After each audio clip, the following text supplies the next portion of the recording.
Et comme tous les jeudis, Nicolas Boudou, bonsoir, conseiller en communication au sein du cabinet Tilder, est avec nous pour analyser notre sondage OpinionWay pour Tilder et LCI. Chaque semaine, nous vous interrogeons sur ce qui fait l'actualité.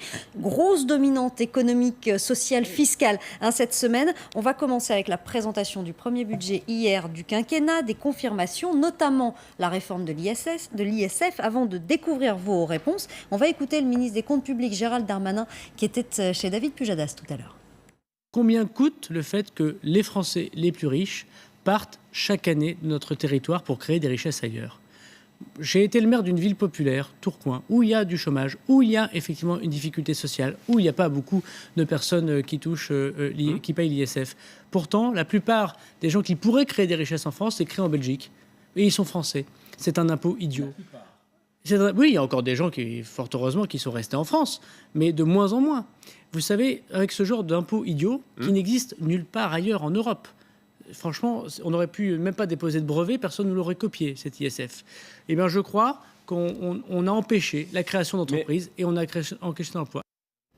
Alors, notre question, Nicolas, n'était pas est-ce un impôt idiot, mais êtes-vous favorable à la suppression de l'impôt sur la fortune qui sera remplacé par un impôt sur le seul patrimoine immobilier? Tout à fait favorable. 10%, plutôt favorable. 31%. Donc, si on additionne, ça fait 41% favorable. Et puis, à l'inverse, plutôt opposé ou tout à fait opposé, 27 et 30%, soit 57% non. Ça veut dire que les Français y tiennent, en fait, à cet impôt. Ouais, c'est un véritable marqueur politique que l'ISF. Vous savez, ça fait partie de ces impôts qui sont hyper clivants. Évidemment, les gens qui sont plutôt de droite sont contre l'ISF. Les gens plutôt de gauche sont plutôt pour parce qu'ils considèrent que c'est une forme de redistribution.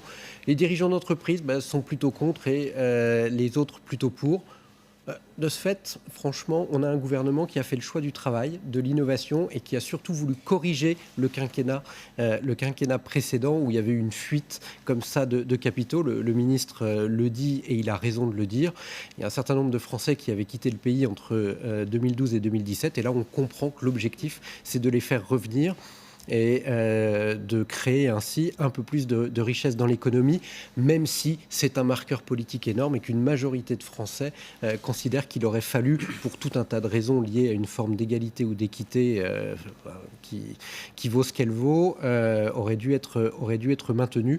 Fondamentalement, d'un point de vue strictement économique, c'est plutôt une bonne chose et ça colore ce projet de loi de finances pour 2018 d'une vraie volonté de favoriser le travail, l'innovation et l'économie avant la redistribution. Et en cela, c'est plutôt un bon point. On va entendre votre analyse de ce sondage, Renaud. On remarquera quand même que dans l'électorat Macron, c'est pas si tranché que ça. C'est pas 80-20. C'est assez serré. Et surtout, il y a une donnée très intéressante dans ce sondage.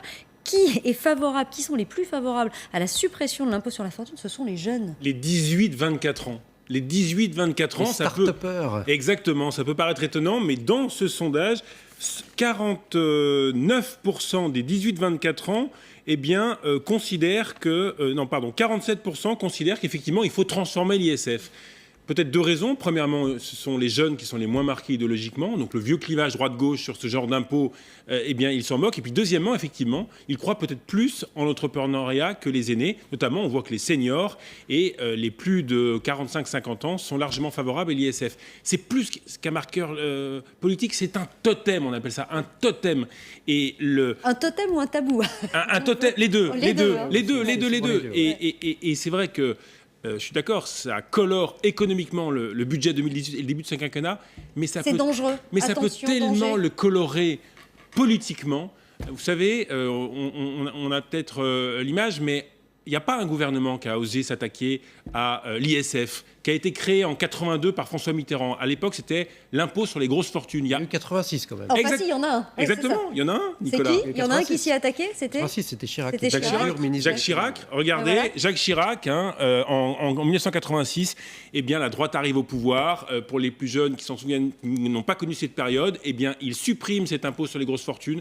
Mais patatras, 2 ans plus tard, la gauche revient au pouvoir. François Mitterrand est réélu. Et certains à droite disaient à l'époque, finalement, c'est en revenant sur cet impôt sur les grosses fortunes que nous avons perdu, finalement, dès le début, la bataille de l'opinion, le président des riches. Bref, on est en plein dedans. On est en plein dedans. Lui, il ne veut pas se faire oublier, il parle aussi du budget. D'ailleurs, c'était un partenaire de campagne d'Emmanuel Macron. Il a été aussi son éphémère ministre de la Justice. Et puis, François Bayrou est parti, mais il a encore des choses à dire, et sur ce budget notamment.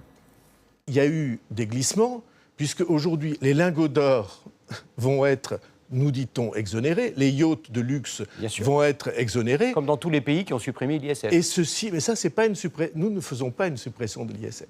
Et je trouve que ça n'est pas équilibré. Donc il faut revenir là-dessus. Moi, je dis, l'argent qui s'investit dans les usines, oui. L'argent qui s'investit dans les coffres-forts, non. L'argent qui s'investit dans l'activité, oui. L'argent qui s'investit dans la rente, non. Bon, on ne se débarrasse pas facilement de François Bayrou. Ça faisait longtemps qu'on l'avait pas vu, François Bayrou. Alors, il avait donné une interview il n'y a pas très longtemps. On le voit peu, mais là, effectivement... son rôle, c'est d'être le petit caillou dans la chaussure d'Emmanuel Macron? Ah bah là, c'est clairement une mise en garde. Et comme l'a dit Julien Arnaud il y a quelques minutes, tiens, comme par hasard, demain s'ouvre l'université d'été du MoDem, le parti de François Bayrou. Donc François Bayrou... L'université d'automne, en fait. D'automne, exactement. Oui, c'est plus l'été, Nicolas, vous avez raison. Et du coup, évidemment, François Bayrou se rappelle au bon souvenir d'Emmanuel Macron, au bon souvenir du gouvernement. C'est peu de dire que François Bayrou a très peu apprécié la façon dont il a dû quitter le gouvernement. Donc là, à la fois, c'est un coup de béquille, comme on dit en foot, c'est un coup de béquille à Emmanuel Macron. Et puis, en revanche, sur le fond, c'est vrai que c'est la marque de fabrique du MoDem, les chrétiens démocrates, plus sociaux qu'un gouvernement, paraît-il, libéral, puisqu'apparemment, il fait une politique de droite. Et ça se retrouve dans l'électorat du MoDem, cette prise de position de François Bayrou? Absolument, mais là, il se trompe, puisque cette transformation de l'ISF, elle a pour vocation plutôt de favoriser le travail plutôt que la rente. Donc son analyse est biaisée. C'est une analyse un peu de l'ancien temps. Encore faut-il l'expliquer, Nicolas. Encore faut-il l'expliquer. Et pour l'instant, quand on voit les enquêtes d'opinion, pour l'instant, cette accusation de gouverner pour les riches, pour l'instant, elle est en tout cas là dans les enquêtes d'opinion. Oui, parce que le principal opposant d'Emmanuel Macron, c'est Jean-Luc Mélenchon, et que ce slogan de président des riches, emprunté au quinquennat de Nicolas Sarkozy, est revenu dans l'actualité par la bouche de la France Insoumise et de Jean-Luc Mélenchon. Et de Michel Sapin. Et imprime un peu l'opinion publique. Oui. Il y a un nouveau clivage qui est en train de se construire là-dessus, sur ces sujets de fiscalité. Slogan que l'on retrouve dans les manifestations, évidemment. Il y en avait aujourd'hui des manifestations, celle des retraités, parce que la réforme fiscale vise aussi d'autres impôts et d'autres prélèvements. Augmentation de la CSG concernant donc plus de 9,5 millions de retraités qui n'auront pas de compensation et donc pas de baisse de charges. On a entendu un slogan tout à l'heure avec Julien Arnaud. Écoutez ce qu'il se disait dans les cortèges cet après-midi. Il faut en finir une bonne fois pour toutes dans ce pays avec ce monopole qu'ont les ministres et tout, qui n'arrêtent pas de nous faire les poches. Ça ne peut plus aller, on ne peut plus suivre dans la vie. Tout augmente et notre pouvoir d'achat descend. Donc jusqu'où qu'on va? Les retraités aujourd'hui, quelle que soit leur situation, ils aident les jeunes. Ils aident les jeunes. Et si on nous taxe comme ça, c'est ça de moins pour nos enfants, pour nos petits-enfants. Nous, on n'a pas attendu que Macron nous parle de solidarité pour être solidaire. On l'est tous les jours. On se souvient, Renaud, de cette phrase d'Emmanuel Macron dans son interview au Point, les pauvres sont moins souvent les retraités que les jeunes. Bien sûr, et c'est vrai que c'est un problème de toute façon qu'on a maintenant et qu'on aura dans les années à venir avec le vieillissement démographique. Il y aura de plus en plus de retraités, il y aura de moins en moins d'actifs, et donc effectivement les retraités devront plus participer à l'effort national, d'autant plus qu'effectivement, en plus, on a un fort taux de chômage en France, et du coup, la hausse de la CSG, c'est rapidement pour alléger le coût du travail. Mais ça, encore faut-il l'expliquer, encore faut-il que le président peut-être l'explique, parle aux Français, que le gouvernement agisse. C'est une bataille de communication très importante qui s'engage, que vous voyez un peu l'ambiance. Les retraités ne sont pas contents, les fonctionnaires le 10 octobre, l'ISF, ça commence à prendre. Les routiers sont actuellement au ministère des Transports, on ne sait pas s'ils vont poursuivre leur mouvement. Leur conflit, effectivement, est un peu morné depuis le début de la semaine. Il est mis entre parenthèses. Voilà, mais la droite et les socialistes se sont un petit peu réveillés avec leur petite victoire au Sénat. Bref, il y a un petit climat qui peut se mettre en place qui fait que le gouvernement et Emmanuel Macron sont face à une bataille de communication majeure parce qu'effectivement, ils touchent à des tabous français, l'investissement, baisser les impôts pour relancer l'activité. Et ça, effectivement, il faut l'expliquer, sinon ils ont de grands problèmes devant eux. Et puis, il y a autre gros dossier cette semaine, ce sont les deux accords, celui qu'il y a eu pour Alstom, l'autre pour STX, les chantiers navals de Saint-Nazaire qui passent sous couleur italienne. Le ministre de l'économie y est allé cet après-midi pour faire un petit peu le service après-vente de cette alliance. Chaque Français doit avoir conscience de la réalité du monde économique dans lequel nous vivons. il y a une concurrence mondiale féroce. Il y a un nouvel acteur qui s'appelle la Chine, qui dans tous les secteurs, notamment les secteurs industriels, peut être une menace pour nos propres intérêts industriels. C'est vrai dans le secteur naval, c'est vrai dans le secteur ferroviaire. S'unir entre Européens, c'est nous donner la force de conquérir de nouvelles parts de marché.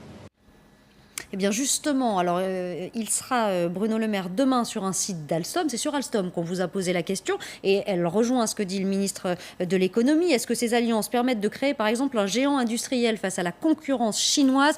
Alors c'est écrit petit, c'est la deuxième question. Vous dites que c'est une mauvaise chose. Voilà, que c'est une mauvaise chose à 42%. Vous n'êtes donc pas d'accord avec le ministre de l'économie? Mais oui, les Français ne sont pas d'accord, l'opinion publique n'est pas d'accord avec ce qui est en train de se jouer. En fait, c'est la démonstration d'une forme de doctrine industrielle en Europe de la part d'Emmanuel Macron.